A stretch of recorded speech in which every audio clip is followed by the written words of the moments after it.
Just arrested a man who helped steal a car this morning with a 9-month-old inside. It happened in Merriam, Kansas, and thankfully that baby is safe after a short police chase. Our Abigail James has reaction from the baby's father. Thomas Muehlberger calls it a terrifying ordeal. I would have done anything and everything. It wouldn't have mattered. Anything to get to him. There was just nothing going to stop me. Muehlberger says his wife had stopped in at their business to check on employees. She had just jumped out, ran inside, and that's when it happened.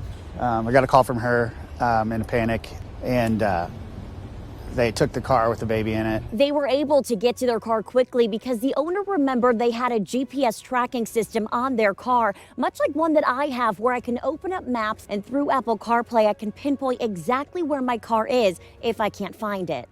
So she logged in and was able to give the police her phone, and they came and tracked it here. From there, police were en route and found the stolen car abandoned in a lot next to Hy-Vee Arena.